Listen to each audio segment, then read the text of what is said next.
ಬಂದರು. याद रखे बहुत दिन के बाद, ತುಂಬಾ ದಿನಗಳ ನಂತರ. और जब वो अकाउंट मांगने आया, ಆ ಒಂದು ಲೆಕ್ಕವನ್ನು ಕೇಳಲಿಕ್ಕೆ ಬರುವಾಗ 2 जन ने बहुत अच्छे तौर पर काम किया.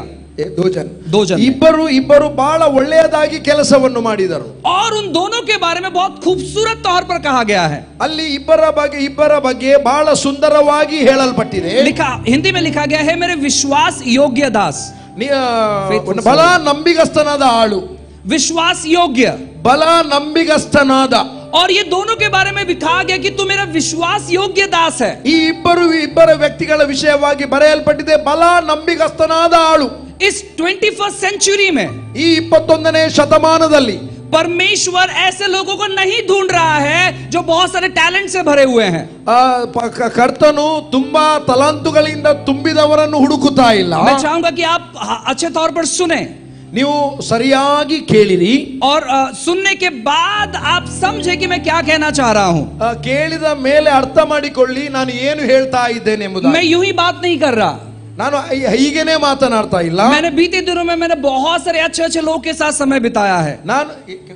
बहुत सारे अच्छे लोगों के साथ ನಾನು ತುಂಬಾ ಜನರೊಂದಿಗೆ ಒಳ್ಳೆಯ ಸಮಯವನ್ನು ನಾನು ಕಳೆದಿದ್ದೇನೆ. एक मेरे बहुत अच्छे मित्र थे, ನನ್ನ ಒಬ್ಬ ಬಹಳ ಒಳ್ಳೆಯ ಸ್ನೇಹಿತ ಇದ್ದ, जिन्होंने लगभग 15 मुर्दा जिंदा किए हैं. ಅವನು ಸುಮಾರು 15 ಸತ್ತಂತ ವ್ಯಕ್ತಿಗಳನ್ನು ದೇವರು ಅವನ ಮೂಲಕ ಎಬ್ಬಿಸಿದ್ದಾರೆ. मेरे और एक मित्र थे, ಇನ್ನೊಬ್ಬ ನನ್ನ ಒಂದು ಇವರ ಸಹೋದರ ಇವರ ಗೆಳೆಯ ಇದ್ದ, जिन्होंने लगभग 5 मुर्दे जिंदे किए हैं. ಅವನ ಮೂಲಕ ದೇವರು 5 ಜನರನ್ನು ಸತ್ತವರೊಳಗಿಂದ ಎಬ್ಬಿಸಿದ್ದಾರೆ. उनके सेवकाई में बहुत चिन्ह चमत्कार होता है, चिन्ह चमत्कार होता है. ಅವರಲ್ಲಿ ಬಹಳ ಸೈನ್ಸ್ ಅಂಡ್ ವಂಡರ್ಸ್ ಆಗ್ತಾ ಇದೆ. बहुत सारे ತುಂಬಾ ಆಗ್ತಾ ಇದೆ. मैं एक व्यक्ति के साथ काम करता था. ನಾ ಒಬ್ಬ ವ್ಯಕ್ತಿಯೊಂದಿಗೆ ಕೆಲಸ ಮಾಡ್ತಿದ್ರು. जब वो व्यक्ति चलते थे, ಅವನು ನಡೆಯುವಾಗ पैरालाइज या किसी प्रकार की बीमारी बहुत कम समय में चंगी हो जाती थी. ಅವರು ನಡೆಯುವಾಗ ಪ್ಯಾರಲೈಸ್ ಆಗಲಿ ಯಾವ ವಿಧವಾದ ರೋಗವಾಗಲಿ ಕಡಿಮೆ ಸಮಯದಲ್ಲಿ ಅದು ಗುಣವಾಗ್ತಿತ್ತು. मैंने ये अपनी आंखों से देखा है. ಇವರು ಅವರ ಕಣ್ಣಿನಿಂದ ನೋಡಿದ್ದಾರೆ. लेकिन ये लोग आज ठीक तौर पर सेवकाई में नहीं है. ಅವರು ಅಂತ ಜನರೆಲ್ಲರೂ ಈಗ ಇಂತ ಸಮಯದಲ್ಲಿ ಅವರು ಸೇವಕರಾಗಿ ಸೇವೆ ಮಾಡ್ತಾ ಇಲ್ಲ. ये बीमार लोगों पर हाथ नहीं रखते अभी. ಅವರು ಈಗ ರೋಗಿಗಳ ಮೇಲೆ ಕೈ ಇಡ್ತಾ ಇಲ್ಲ. अगर कोई दुष्टात्मा पोसेस केस है तो वो उनके सर पर हाथ नहीं रखते. ಈಗ ಅವರ ಸ್ಥಿತಿ ಹೇಗಿದೆ ಅಂದ್ರೆ ಯಾವುದು ಪೋಸಸ್ ದೆವ್ವ ಪೀಡಿತ ವ್ಯಕ್ತಿಗಳು ಬಂದ್ರೆ ಅವರ ಮೇಲೆ ಅವರು ಕೈ ಇಡ್ತಾ ಇಲ್ಲ. इनको किसी के लिए प्रार्थना करने के लिए डर लगता है. ಈಗ ಅವರಿಗೆ ಇನ್ನೊಬ್ಬರಿಗೆ ಪ್ರಾರ್ಥನೆ ಮಾಡುವುದಕ್ಕಾಗಿ ಭಯ ಹಿಡಿದಿದೆ. ऐसे बहुत सारे चीजें हो रही है. ಇಂತ ಅನೇಕ ಸಂಗತಿಗಳು ನಡೀತಾ ಇದೆ. मैं जब इन चीजों के बारे में सोच रहा था, ಇಂತ ಒಂದು ವಿಷಯಗಳಿಗಾಗಿ ಇವರು ಆಲೋಚನೆ ಮಾಡುತ್ತಾ ಇರುವಾಗ तो मुझे ये पता चला कि परमेश्वर टैलेंटेड लोगों को नहीं ढूंढ रहे हैं. ಕರ್ತನು ಇಂತ ಒಂದು ಟ್ಯಾಲೆಂಟ್ ಇರುವ ವ್ಯಕ್ತಿಗಳನ್ನು ನಾವು ಹುಡುಕ್ತಾ ಇಲ್ಲ ಎಂಬುದಾಗಿ, और इतना तक कि परमेश्वर हम्बल लोग को भी नहीं ढूंढ रहे हैं. ಇವರು ಹೇಳ್ತಾರೆ ಕರ್ತನು ದೀನತೆ ವ್ಯಕ್ತಿಗಳನ್ನು ಕೂಡ ಹುಡುಕ್ತಾ ಇಲ್ಲ ಎಂಬುದಾಗಿ. परमेश्वर इस 21वीं सदी में एक प्रकार के लोगों को ढूंढ रहे हैं. 21ನೇ ಶತಮಾನದಲ್ಲಿ ಒಂದು ವಿಷಯವಾದ ಜನರನ್ನು ಹುಡುಕುತ್ತಾ ಇದ್ದಾರೆ. और वो है ಲಾಯಲ್ ಅಂತ ಹೇಳ್ತಾರೆ, ನಂಬಿಗಸ್ತರು. ಅದು ಯಾರಂದ್ರೆ ನಂಬಿಗಸ್ತರಾದ ಜನರನ್ನು ಹುಡುಕುತ್ತಾ ಇದ್ದಾರೆ. यहाँ पर लिखा गया है कि विश्वास योग्य दास. ಇಲ್ಲಿ ಬರೆಯಲ್ಪಟ್ಟಿದೆ ಬಲ ನಂಬಿಗಸ್ತನಾದ ಆಳು. हमें एक ईमानदार व्यक्ति बनना है. ನಮಗೆ ನಂಬಿಗಸ್ತನಾದ ವ್ಯಕ್ತಿ ಬೇಕು. मैं आपसे कहना चाहता हूँ, आज कलीसिया में बहुत सारी समस्या है. ಈಗಿನ ಕಾಲದಲ್ಲಿ ಸಭೆಯಲ್ಲಿ ಕೆಲವೊಂದು ಸಮಸ್ಯೆಗಳು ಇದೆ. कलीसिया जितनी बड़ी होती है, ಸಭೆ ಎಷ್ಟು ದೊಡ್ಡದಾಗುತ್ತಾ ಇದೆ, उतने लोग खड़े होते हैं. क्या खड़े होते हैं? लोग खड़े होते हैं. ಅಲ್ಲಿ ಜನರು ಎದ್ದು ನಿಲ್ತಾರೆ. और वो क्या बोलते मालूम है? ಏನ್ ಹೇಳ್ತಾರೆ ಗೊತ್ತಾ? पास्टर एक बार आप चांस देकर देखो. ಪಾಸ್ಟ್ರೇ ನಮಗೆ ಒಂದು ಸಾರಿ ಅವಕಾಶ ಕೊಟ್ಟು ನೋಡಿ. मैं आपसे बेस्ट प्रचार कर सकता हूँ. ನಾನು ನಿಮಗಿಂತ ಒಳ್ಳೆಯದಾಗಿ ಪ್ರೀಚ್ ಮಾಡ್ತೇನೆ. पास्टर मुझे एक बार चांस देकर देखो. ಸೇವಕರೇ ಒಂದು ಅವಕಾಶ ನಮಗೆ ಕೊಟ್ಟು ನೋಡಿ. लोग खड़े नहीं हो सकते, अनॉइंटिंग में गिर जाएंगे. ಜನರು ನಿಲ್ಲಕ್ಕೆ ಆಗುವುದಿಲ್ಲ, ಅವರು ಅಭಿಷೇಕದಲ್ಲಿ ಬೀಳ್ತಾರೆ. और जब उनको चांस नहीं मिलता है, ಅವರಿಗೆ ಒಂದು ವೇಳೆ ಅವಕಾಶ ಕೊಡದಿರುವಾಗ ಅಥವಾ ಸಿಗದೇ ಇರುವಾಗ कहते मेरे पास्टर इतने अच्छे नहीं है. ಆಗ ಹೇಳ್ತಾರೆ ಈ ನಮ್ಮ ಸೇವಕರಿಗೆ ಸರಿ ಇಲ್ಲ. जहां पर उनकी उन्नति हुई, ಎಲ್ಲಿ ಅವರ ಉನ್ನತಿ ಆಯಿತು, ಯಾವ ಸಭೆಯಲ್ಲಿ ಅವರ ಉನ್ನತಿ ಆಯಿತು, जहां पर से लोग उनको पहचानने लगे, ಯಾವ ಸಭೆಯಲ್ಲಿ ಅವರನ್ನು ಜನರು ಗುರುತಿಸಲಿಕ್ಕೆ ಪ್ರಾರಂಭ ಮಾಡಿದ್ರು, वो लोग उसी चर्च का नाम रखते हैं, गलत नाम रखते हैं. ಅದೇ ಯಾವ ಸಭೆಯಲ್ಲಿ ಉನ್ನತಿ ಆದ್ರು, ಯಾವ ಸಭೆಯಲ್ಲಿ ಬೆಳೆದ್ರು, ಅದೇ ಸಭೆಗೆ ಗಲತ್ नाम रखते हैं, गलत ಕೆಟ್ಟ ಹೆಸರನ್ನು ಇಡ್ತಾ ಇದ್ದಾರೆ. वो सेवक का गलत नाम रखते हैं. ಅವರು ಆ ಸಭೆಯ ಪಾಲಕನಿಗೂ ಕೆಟ್ಟ ಹೆಸರನ್ನು ಇಡ್ತಾ ಇದ್ದಾರೆ. मैं आपसे कहना चाहता हूं, ನಾನು ನಿಮಗೆ ಹೇಳಲಿಕ್ಕೆ ಬಯಸ್ತೇನೆ, आज हमें ईमानदार लोगों की जरूरत है. ಈಗಿನ ಕಾಲದಲ್ಲಿ ನಮಗೆ ನಂಬಿಗಸ್ತ ಜನರ ಅವಶ್ಯಕತೆ ಇದೆ. आपके अंदर हो सकता है कि परमेश्वर का 9 वरदान बहता होगा. 9 ವರಗಳು ನಿಮ್ಮ ಮೂಲಕ, ಕರ್ತನ ವರಗಳು ನಿಮ್ಮ ಮೂಲಕ ಅದು ಉಪಯೋಗಿಸಲ್ಪಡ್ತಾ ಇರಬಹುದು. लेकिन अगर आप ईमानदार नहीं है, ಒಂದು ವೇಳೆ ನೀನು ನಂಬಿಗಸ್ತನು ಅಲ್ಲದಿದ್ದರೆ, तो शत्रु आपका फायदा उठाएगा. ವೈರಿ ನಿನ್ನ ಫಾಯ್ದವನ್ನು ಉಪಯೋಗಿಸುತ್ತಾನೆ. परमेश्वर आपका इस्तेमाल नहीं कर पाएगा. ದೇವರಿಗೆ ನಿನ್ನನ್ನು ಉಪಯೋಗಿಸಲಿಕ್ಕೆ ಆಗುವುದಿಲ್ಲ. यहाँ पर जो तीसरा व्यक्ति था, ಇಲ್ಲಿ ಮೂರನೇ ವ್ಯಕ್ತಿ ಇದ್ದಾನೆ, जिसने पैसा मिट्टी में दबा दिया था, ಆತನು ಭೂಮಿಯೊಳಗೆ ಅದನ್ನು ಬಚ್ಚಿ ಇಟ್ಟ. वो व्यक्ति कहते मुझे आपके बारे में सब मालूम था. ಅವನು ಹೇಳ್ತಾನೆ, ನಿನ್ನ ಬಗ್ಗೆ ನನಗೆ ಎಲ್ಲ ಗೊತ್ತು.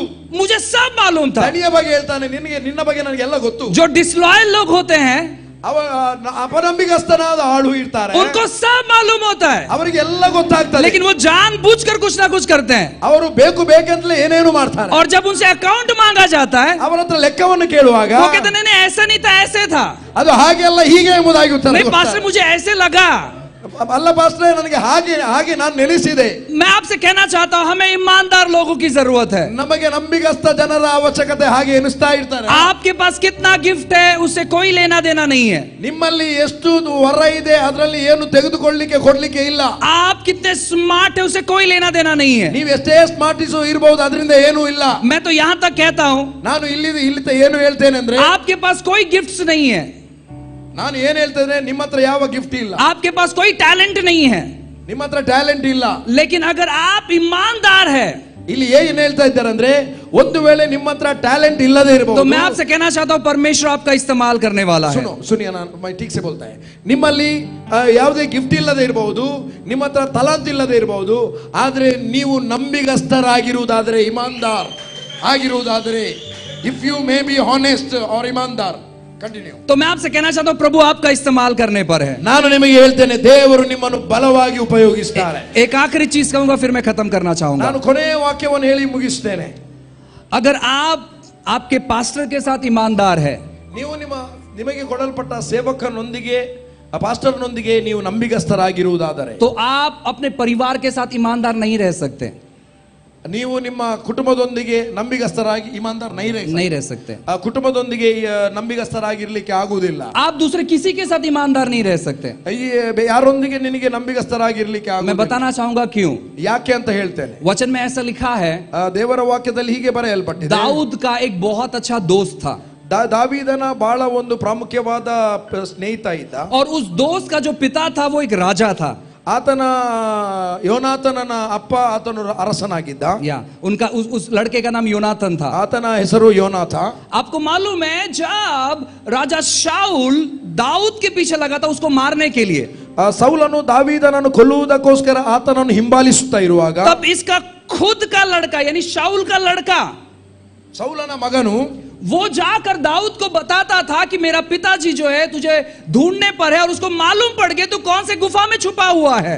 ಆಗ ಯೋನಾಥನನ್ನು ಹೋಗಿ ದಾವೀದನೊಂದಿಗೆ ಹೇಳ್ತಿದ್ದ, ನಿನ್ನನ್ನು ನಾ ಹುಡುಕುತ್ತಾ ಇದ್ದಾನೆ, ನೀನು ಯಾವ ಗುಹೆಯಲ್ಲಿ ಅಡಗಿಕೊಂಡಿದ್ದಿ ಎಂಬುದಾಗಿ. इसलिए तू वहां से भाग जा. ಅದಕ್ಕೆ ಹೇಳ್ತಾ ಇದ್ದಾನೆ, ನನ್ನ ತಂದೆಗೆ ನೀನು ಅಡಗಿಕೊಳ್ಳಿರುವ ತಾಣ ಗೊತ್ತಾಗಿದೆ, ಅಲ್ಲಿಂದ ಓಡಿ ಹೋಗು. आप कल्पना कर कर देखिए, ನೀವೊಂದು ಆಲೋಚನೆ ಮಾಡಿ ನೋಡಿರಿ. इस व्यक्ति को मालूम पड़ गया था कि परमेश्वर किसकी ओर है, परमेश्वर किसकी ओर है, ಈತನಿಗೆ ಗೊತ್ತಿತ್ತು ದೇವರು ಯಾರೊಂದಿಗೆ ಇದ್ದಾನೆ ಎಂಬುದಾಗಿ. और इसने साथ दिया परमेश्वर के कार्यों को आगे बढ़ाने के लिए. ಯೋನಾಥನಿಗೆ ಗೊತ್ತಿತ್ತು ದೇವರು ದಾವೀದನ ಸಂಗಡ ಇದ್ದಾನೆ ಎಂಬುದಾಗಿ.